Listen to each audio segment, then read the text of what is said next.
One of the big problems that faces mankind is the problem of ignorance. Um, Ignorance and doubt are one of the playgrounds of Shaitan, where he misleads people and takes them away from that which is true and that which is correct. One of the problems that faces societies today is this ignorance. The fact that people do not have enough information about things allows those who have their own agendas to mislead people and to make them believe things which are simply not true.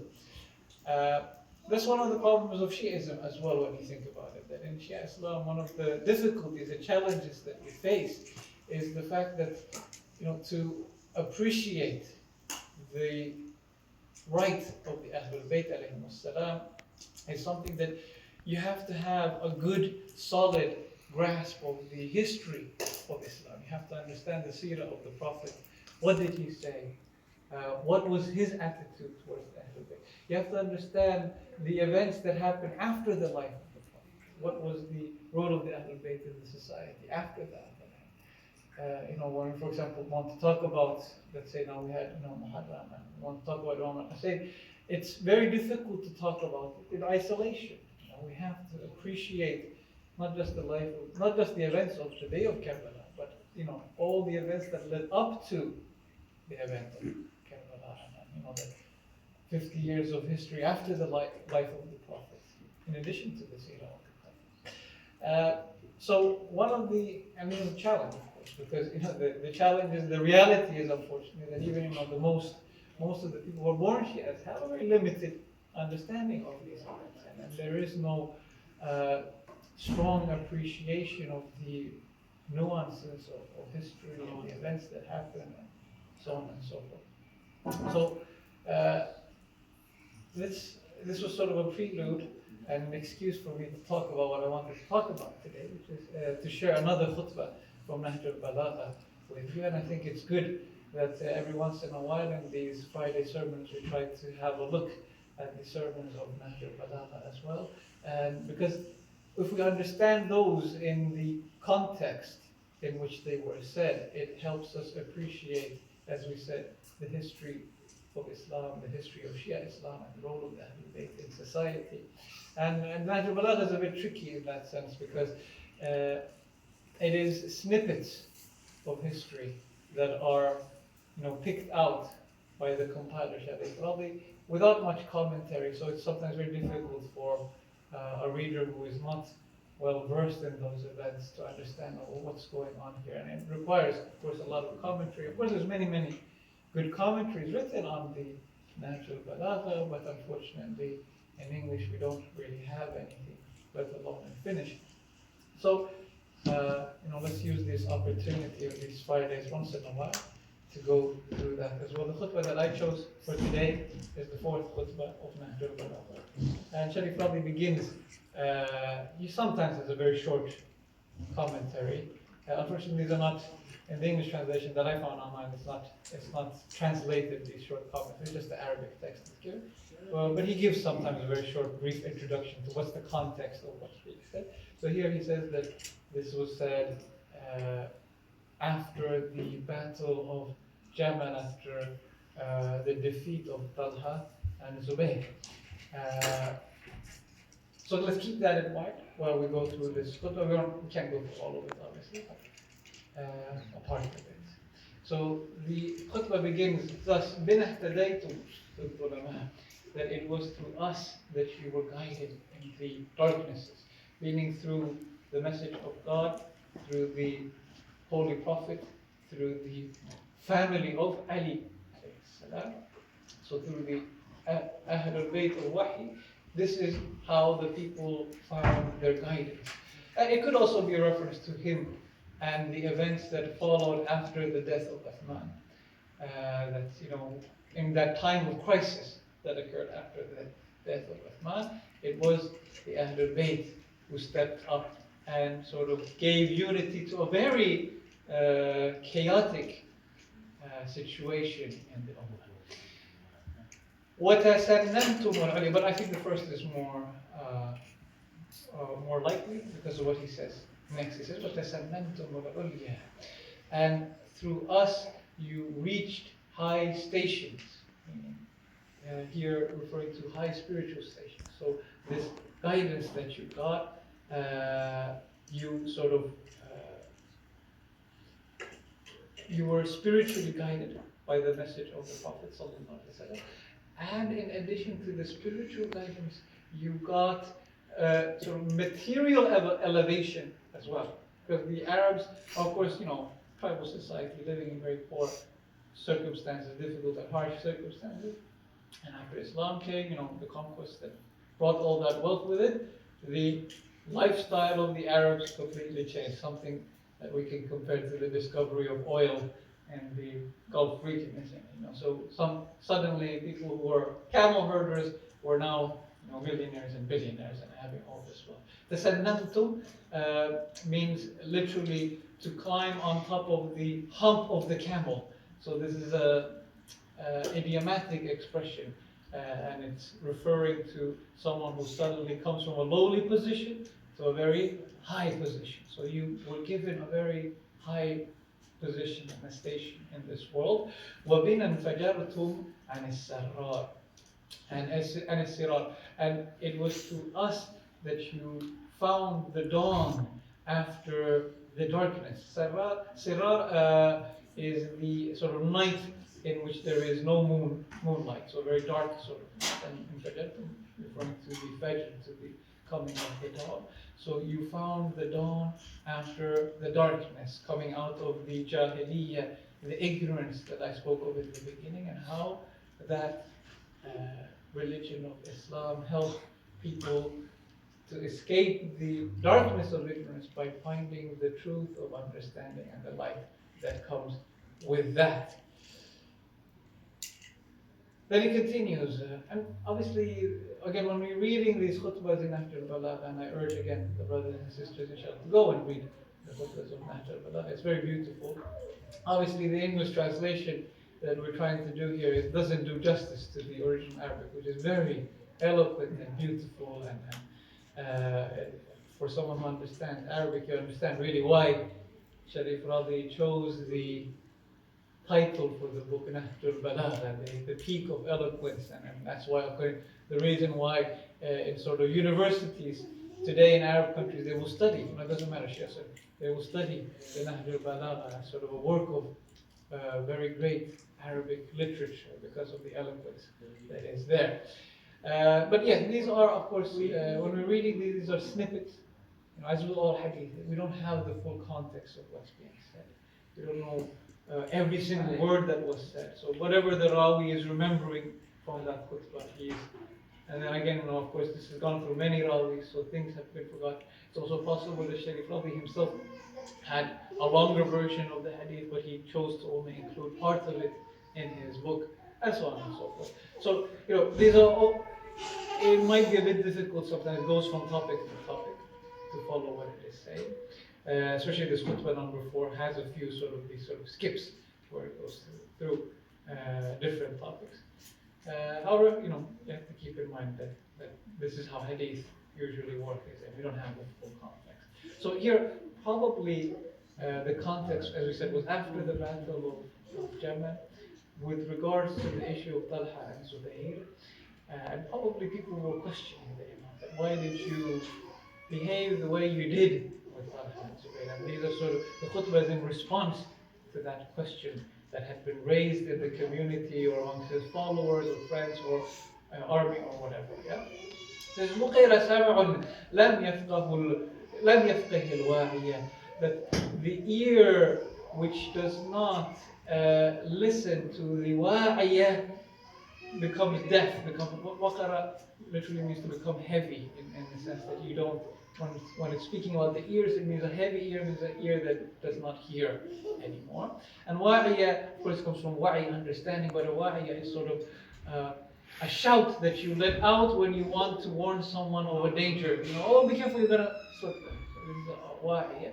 So it says that the ear which does not listen to the wa'iyah becomes heavy. So if someone is shouting at you, Be careful. And you don't hear that, it means something is wrong with your ears. You can't hear the sort of someone screaming out to you that you are in danger.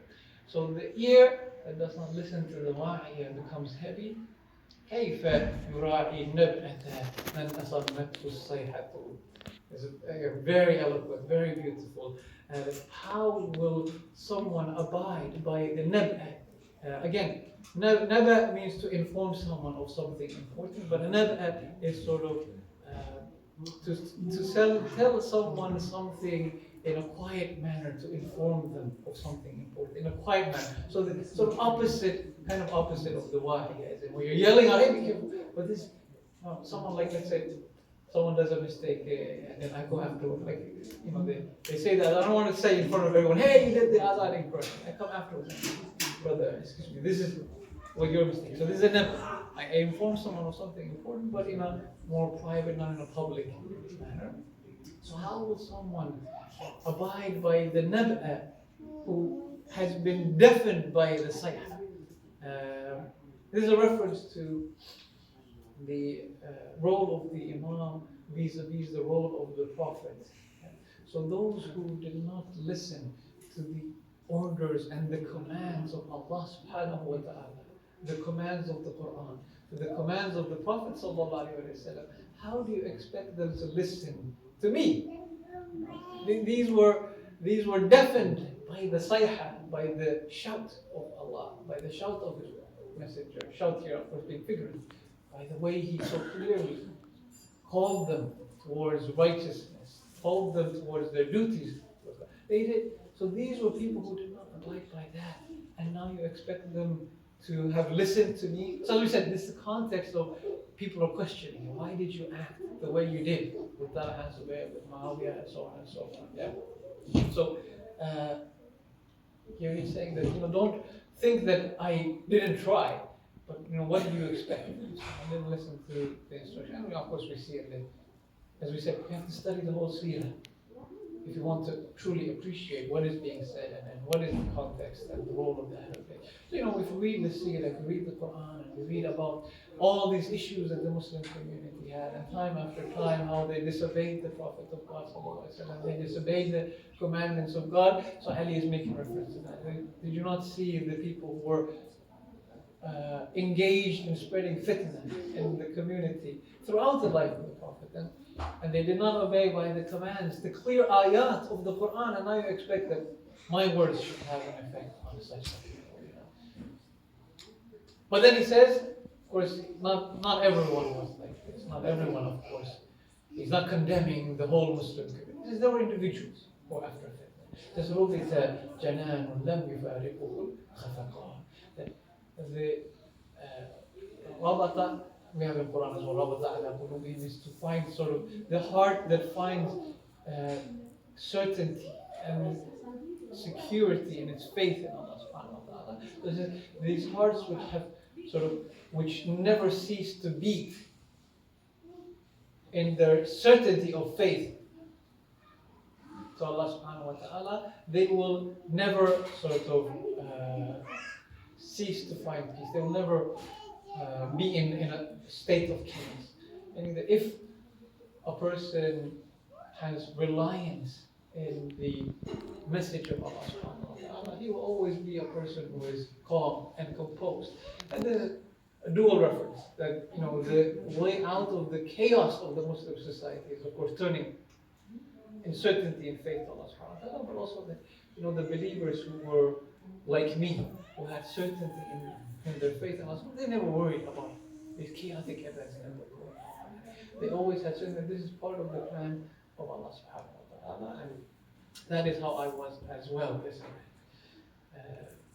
And I urge again the brothers, go and read the second khutbah of Nahj al-Balagha, which also is the famous khutbah of Shaykh Shafi. Actually, that was the one I wanted to read, but I said you have heard it so many times, so we read this one, which probably you have not heard as many times, but relates to what he is saying here, is that when he starts complaining about the events, and then he suddenly stops, and then Abdullah ibn Abbas asks him to continue. He says that this was something that suddenly came out, and not usually like this, that I would complain about the injustice that has been done towards me.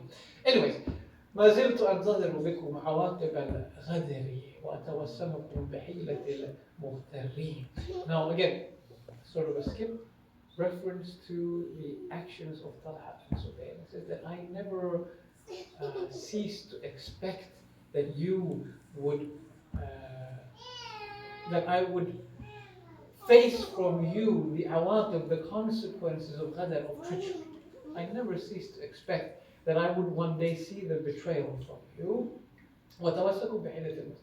And I sensed you, mutawassimin, which we have in the Quran as well, are those who are sort of keen in their senses. They sense the truth, wherever it may be. So I sense the true intentions of you. I sensed your true nature, even though you had sort of garbed yourselves in hila, in sort of very sneaky ways. You tried to behave in a very sneaky way.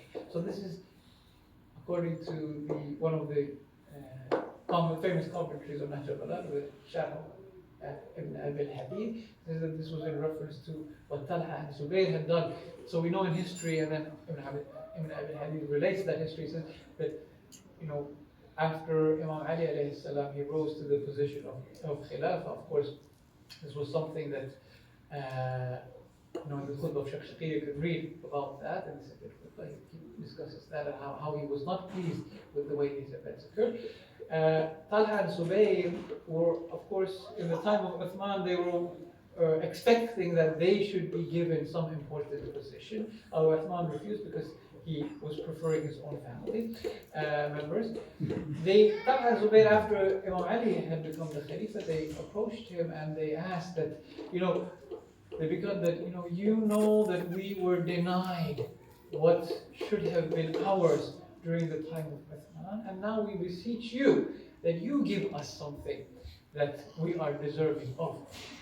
And Ali alayhi salam said that you should be, replied to them that you should be satisfied with that which Allah has decreed for you, and do not seek that which is not appropriate for you, and know that, and give me some time to think about what you have proposed, but know that I am very stringent with to whom I entrust positions of power, that I must be certain of their taqwa and their amana, their sort of safeguarding of the trust that has been given to them. So Talha and Zubair then renewed their bay'ah to Ali out of this, and they went away, and after a while, and this is the criticism that people make, why did you accept? It's not in the khutbah doesn't mention it, but this is the criticism of something. Why did you accept their bay'ah? Why did you, when you knew that these people were, as you said yourself, that you're sensing that they were going to betray you? So they went away, and Muawiyah wrote them a letter, and he said that, before that, Ali alayhi salam wrote a letter to Muawiyah, because Muawiyah had not given yet bay'ah to him. And he said that, I urge you to give me bay'ah as the rest of the people had given. Everyone else had given bay'ah. Talha and Zubair had given bay'ah at this point. It was later that they betrayed that bay'ah and they started the battle of Jamal. This is the context of the history that I'm talking about. And we need to know these things, right? So Muawiyah had still refused to give the bay'ah, and Ali wrote to him a letter and said, I urge you to give bay'ah as the people have given me. The rest of the people have given. And Muawiyah then sent a letter to Talha and Zubayr, and he urged them that go to Kufa and Basra and select the people there against Ali, and to get revenge for the blood of Uthman. So again, the context of history is that, why was the Battle of Jamal? Why was the Battle of Siffin fought? Who was the architect behind these sort of maneuvers? What was the reason that Ali moved from Medina to Kufa? When you read the history, of course, it all makes sense and it's there. However, of course, if you read it, if you just sort of know snippets from here and there, it's very easy to fall prey to propaganda and claims such as, they were all friends and it was just a disagreement. No, it was very clearly planned and orchestrated, all of this that happened. And so This was the reason why then Imam moved to Kufa.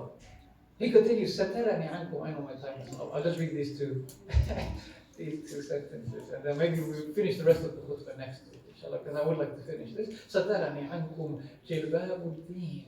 That the jilbab, you know the jilbab, yeah, the clothing that you wear over, the overcoat, yeah. Of course nowadays we use it for women, it's generally used for women, but it can refer to any sort of overcoat that you cover your inner garments. It can be called a jilbab. So the jilbab of being covered you from me.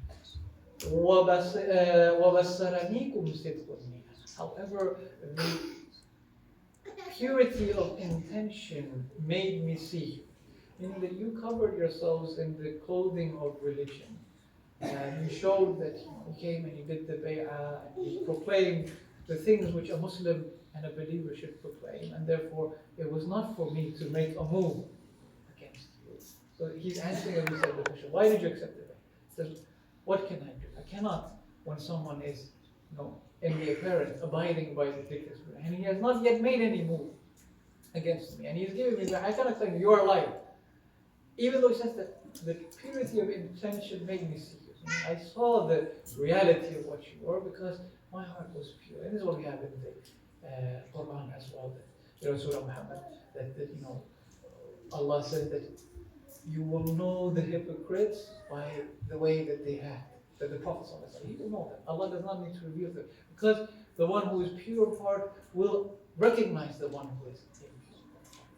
And this is, again, a very solid advice for us as well, that when we want to consider these matters, and this sort of role of the Ahlul Bayt, etc., the most important thing is sidq, have purity of intention. Allah will guide the one who has purity of intention and will help them understand the reality. But yes, Ali did not make any move because he was not able. It was like what we have in Surah Yusuf, and when Prophet Yaqub, when his sons came to him and said, we want to take Joseph with us.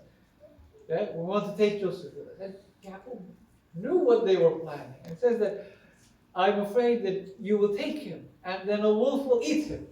In a way, sort of saying, I know what your plan is, isn't it? But he still let them take him. Because why? Because your sons are Muslims. And they have not done anything contrary to the commands of the dictates of the religion. You cannot accuse someone who has not yet done. You cannot prejudge someone for an action that they have done. Even if you're a prophet of God, even if you're an Imam, you cannot do that. Allah Himself does not do that. He lets people do what they have planned to do, and then He takes them into account. So it says, we're covered from you by the jilbab of religion. Inshallah, we leave the rest of the khutbah for next week because there was a few more issues in it that I wanted to refer to, and we pray to Allah subhanahu wa ta'ala that He purifies our intention, that He gives us the tawfiq of studying the history of Islam and getting a better understanding of that and the role of the Prophet and the Ahlul Bayt in shaping the Muslim society, and that He sets us on the path of true guidance. أعوذ بالله من الشيطان الرجيم. بسم الله الرحمن الرحيم.